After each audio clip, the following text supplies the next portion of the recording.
Selamat pagi semuanya, selamat sore ya khususnya ya, karena ini sudah sore dan selamat bertemu kembali dengan rekan-rekan sekalian.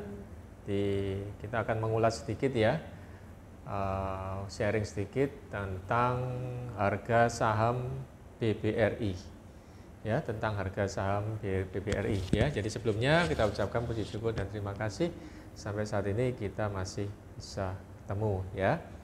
Oke ya, jadi hari ini adalah tanggal berapa ini? 26 ya, Maret 2025. Ya, besok masih buka pasar modalnya, tapi besok adalah hari terakhir.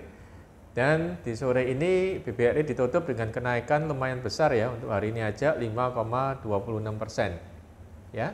Dan untuk sekarang ini saya bukan pakai RTI ya, tapi saya pakai investing.com.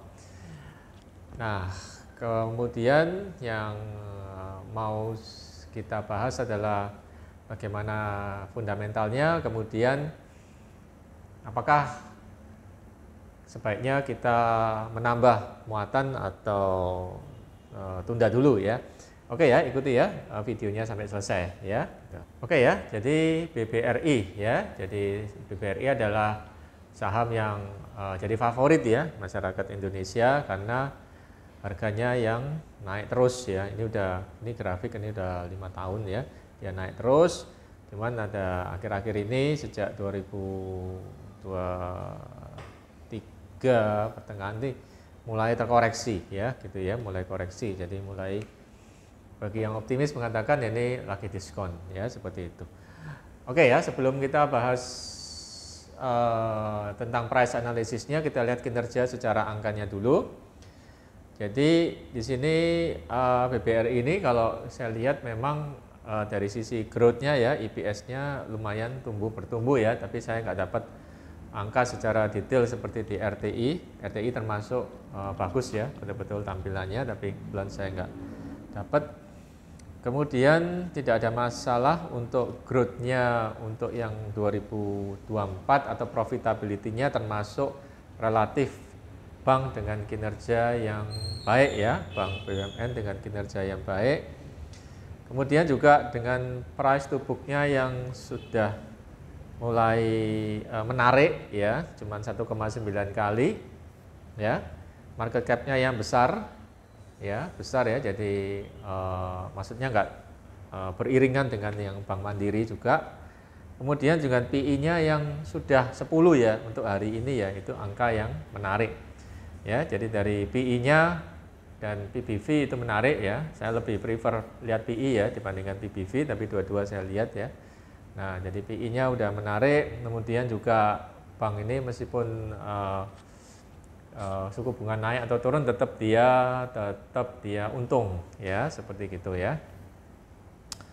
Dan juga yang menarik dari BBRI ini adalah dia selalu bagi dividen. Ya, dan saat ini adalah bagi sebagian orang mengatakan ini saatnya yang pas untuk akumulasi karena harganya lagi diskon, dan pada hari ini kebetulan naik cukup banyak ya, 5,26% ya. Oke ya, masuk ke angka 4.000, dan saya sebenarnya udah akumulasi sejak angka 6.000 ya, termasuk juga salah satu penggemar dari BBRI juga ya, gitu. Oke ya, kemudian kita lanjut ke analisis dari investing.com ya. Jadi kalau menurut investing.com ini profitability-nya masih bagus ya, di angka sekian. Tapi untuk growth-nya, jadi ini investing kayaknya nggak terlalu optimis ya. Dia katakan fair atau ya lumayan lah, cukupan ya growth health-nya ya. Jadi bukan yang great performance ya. Nah, jadi ya mungkin karena untuk saat-saat ini sedang menghadapi tantangan yang cukup besar ya. Oke. Kemudian kalau kita lihat bagaimana kalau BBRI ini kita koleksi secara jangka panjang, maka ada beberapa faktor yang mendukung. Ya, jadi model bisnis yang kokoh dan pangsa pasar yang besar, khususnya pangsa pasar UMKM. Ya, UMKM. Jadi tapi yang perlu diperhatikan juga ya guys ya, jadi UMKM sekarang kan juga kemampuannya juga nggak setinggi dulu ya.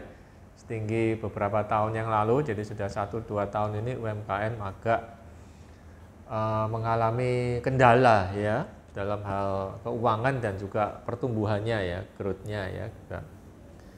Kemudian kinerja keuangan BBRI yang bagus ya, jadi karena dia tangan-tangannya itu nyebar sampai ke desa-desa, ke tempat-tempat pelosok kecil-kecil, jadi pengumpulan dana cukup kemana-mana ya. Tapi karena banyaknya karena situasi yang kurang menguntungkan ya, ini kan kita diperkirakan menjelang resesi ya, jadi mungkin situasinya kurang begitu bagus saat ini dalam fase kendala yang cukup besar ya, kendala keuangan yang cukup besar.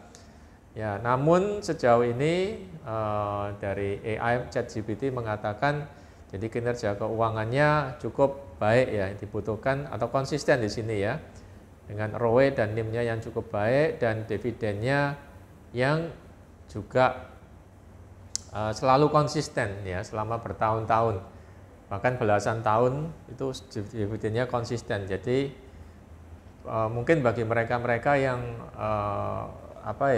yang mengharapkan dividen, saya rasa BBRI ini bisa kita konsistenkan untuk bagi dividen, dan jumlahnya dengan harga yang terdiskon ini jumlahnya cukup lumayan ya. Mungkin bisa sampai 5%-an ya, kalau secara kasar itu ya saya perkirakan. Oke. Kemudian juga ekspansi digital dan inovasi teknologi. Kemudian dikatakan juga valuasi yang menarik untuk jangka panjang. Ya, jadi ada beberapa hal yang menyebabkan secara jangka panjang ini bank ini cukup kokoh ya.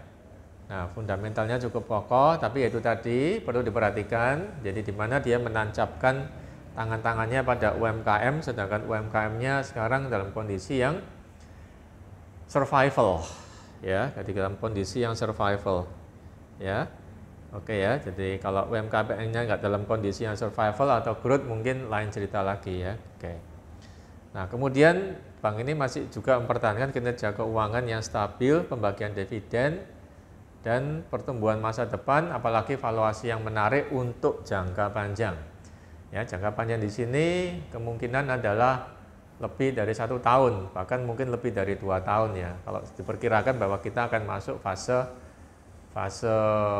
yang kurang baik-baik aja, berarti ya mungkin kita harus nunggu untuk dia bisa capital gain dan growth-nya cukup besar, mungkin harus nunggu antara 12 sampai 24 bulan ya, mungkin 18 atau mungkin bisa juga 18 atau mungkin 24 bulan kita harus menunggu ya, seperti itu ya.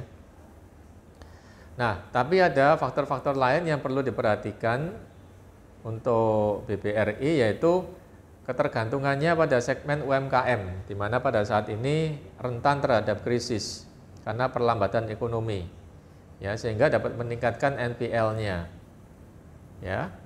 Oke ya, contohnya pada masa pandemi COVID-19, ya, pada saat pandemi COVID-19 itu harga BBRI itu cepat recover-nya ya, nggak sampai tahunan ya, bahkan mungkin di bawah 1 tahun atau di bawah 12 bulan ya, itu udah recover ya. Oke, correct me if I'm wrong ya, tapi saya rasa cukup cepat ya. Tapi untuk yang fase kedua ini kita nggak tahu, ini bisa jadi mungkin butuh waktu yang tidak hanya dalam bulanan ya, mungkin dia bisa perform lagi seperti 2019 atau 2022 gitu ya, mungkin dia butuh waktu.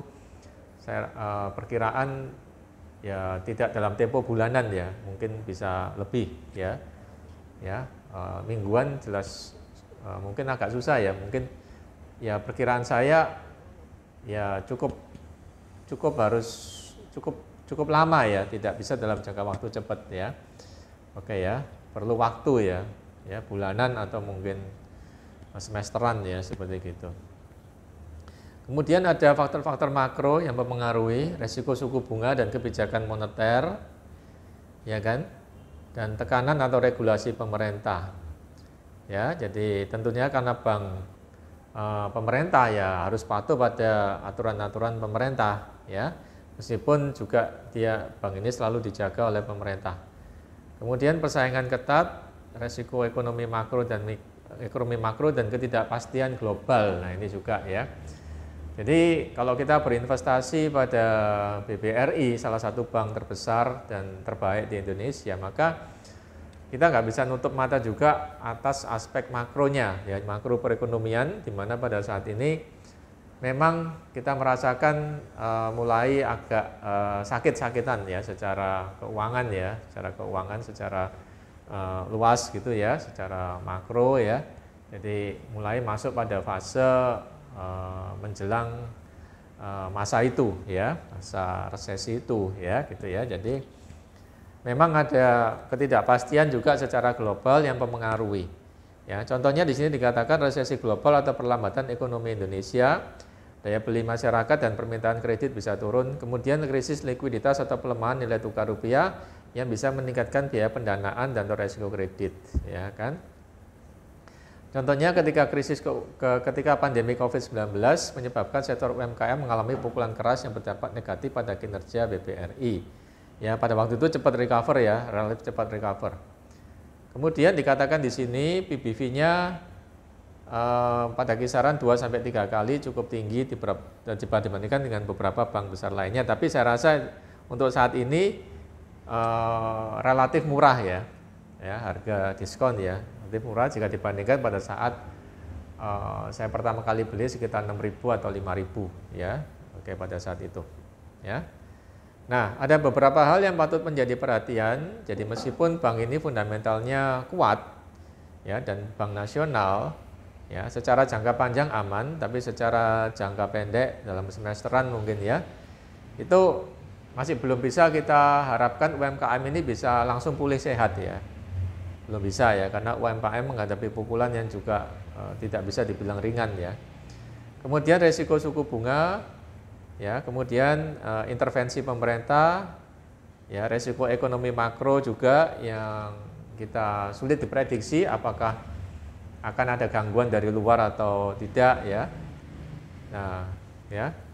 Nah, kemudian disarankan ya, jadi sebagai investor kita perlu memahami resiko seperti ini dalam fase ekonomi mana kita berada ya. Nah, dan pastikan lakukan diversifikasi ya, seperti gitu. Oke ya, jadi sampailah kita pada kesimpulannya. Ya, jadi kesimpulannya di sini apakah kita akan akumulasi atau tunggu dulu ya, atau sekarang adalah saatnya yang tepat. Nah, sekali lagi disclaimer on ya, ini bukan ajakan jual atau beli karena risiko dan manfaat itu ditanggung masing-masing investor. Di sini kita hanya sharing pandangan kita yang bisa jadi tidak benar, ya kan? Bisa jadi tidak benar, ya gitu. Oke ya, jadi kalau dilihat secara produk, ini produknya bagus. Ya, fundamentalnya bagus, tidak ada hal-hal fundamental yang mempengaruhi kinerja dari manajemen. Saya rasa kok tidak ada hal-hal fundamental atau dasar yang mempengaruhi. Nah, tetapi memang kita tidak bisa mengabaikan faktor makro, faktor pemerintah dan juga faktor UMKM sebagai pelanggan mereka. Ya kan, seperti itu ya. Nah, jadi seandainya faktor global ini memang baik ya, awannya memang terang, bagus dan tidak dalam kondisi yang mengganggu kita, atau itu saya rasa mungkin bisa lebih banyak diakumulasi ya. Ya, atau mungkin dari sisi UMKM-nya masih cukup sehat, masih bisa bertahan. Ya, kemampuan UMKM yang berkembang ya secara keuangan, jadi itu mungkin akan lebih banyak kita akumulasi ya. Nah, kemudian juga kita merasa mulai masuk pada fase tantangan ekonomi atau tantangan keuangan ini ya, yang akan diperkirakan akan cukup berat ya, akan tidak mudah ya dalam beberapa bulan ke depan ya kan. Dan ini sangat mempengaruhi kinerja keuangan BBRI. Nah, tetapi faktor positifnya adalah tentu saja dengan situasi yang tersebut harganya adalah harga diskon. Nah, ini ya, jadi hal yang menarik ya. Jadi nggak semuanya negatif, tapi ada hal yang positif. Jadi karena ya mereka bank ini harus melalui fase-fase itu, tantangan-tantangan yang berat, maka harganya juga harga diskon. Ya, meskipun pendapatan kita juga pendapatan diskon kadang ya, gitu ya. Jadi harganya harga diskon. Dan saya rasa untuk kedepannya masih akan ada koreksi atau harga-harga diskon lagi ya. Bukan dalam harian, mingguan, tapi dalam bulanan saya rasa masih akan harganya masih relatif, masih periode nggak mahal, ya kan, masih relatif murah, pernya masih rendah, gitu ya, seperti itu. Kemudian kalau untuk harga akan naik atau turun, silakan diprediksi sendiri ya. Jadi dengan kondisi makro nasional, ya, tekanan terhadap perusahaan seperti begini, meskipun bank selalu untung, baik bunga naik atau turun, tetapi kita juga mungkin profitability-nya mungkin tidak seperti 2-3 tahun sebelumnya ya, karena dalam tekanan juga ya. Nah, tapi relatif BBRI kalau dibandingkan sama emiten-emiten yang lain ya, emiten-emiten mungkin di luar bank yang lain ya, di luar BCA, BMRI atau BNI mungkin ya, masih kita pertimbangkan atau kita milih BRI aja ya, seperti itu ya, karena itu tadi di tengah kondisi rupiah suku bunga naik atau turun, bank-bank tetap untung, apalagi ini bank-bank yang bank-bank besar ya, 4 bank besar yang paling besar se-Indonesia, seperti itu. Oke ya, jadi sampailah kita pada kesimpulan apakah secara retail ini disclaimer on atau secara pribadi kita akumulasi lagi atau enggak. Menurut saya tetap kita pilih jalan yang aman ya, untuk situasi seperti sekarang kita pilih jalan aman aja. Pakai uang dingin itu sudah pasti ya. Jadi untuk situasi sekarang lagi-lagi saya tekankan, jangan hanya pakailah uang dingin, uang lebih. Ya, uang lebih yang nggak diotek-otek, bukan dalam 1-2 hari atau 1-2 minggu atau 1-2 bulan, bisa jadi dalam paling nggak 12 bulan. Ya, paling nggak 12 bulan atau 18 bulan uang ini nggak diotek-otek. Ya kan? Nah, ya jadi jangan pakai uang darurat atau uang, jadi betul-betul uang dingin ya. Oke ya, biar cuman sedikit, kita cuman beli 1 lot ya nggak apa-apa, tapi betul-betul uang dingin ya. Oke ya, jadi jangan sampai 2-3 lot, tapi yang lot kedua dan ketiga itu bukan uang dingin, jadi betul-betul uang dingin.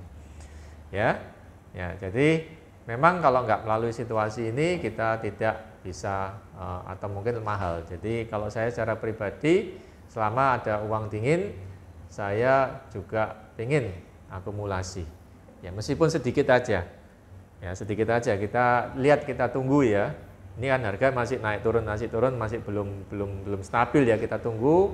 Atau kalau kita sudah nggak bisa nahan ya kita akumulasi dikit-dikit aja, pas harga turun ya, pas harga diskon kita akumulasi saat dikit aja ya, sesuai uang dingin yang masing-masing kita punya ya, gitu ya. Jadi kesimpulannya, apakah saya tertarik ngiler? Ya saya ngiler untuk beli, tapi nggak pada saat ya naik seperti gini ya, mungkin ada koreksi. Saya tertarik untuk akumulasi kalau ada uang dingin tentunya, tapi jumlahnya juga sedikit aja. Ya, jumlahnya sedikit karena kita beli cicil masih jangka panjang, masih bisa bulanan ini. Ya, seperti itu. Ya. Oke, saya rasa itu aja sharing dari saya, bukan ajakan jual atau beli. Ya. Dan semoga kedepannya bank-bank besar di Indonesia bisa punya prospek yang jauh lebih baik ya, seperti itu ya. Jadi sekian dan terima kasih, semoga kita semua selalu dalam lindungannya ya, tetap bijak membelanjakan uang ya kan. Jadi salam sejahtera, semoga videonya bermanfaat dan sampai ketemu di video berikutnya ya. Oke ya, terima kasih.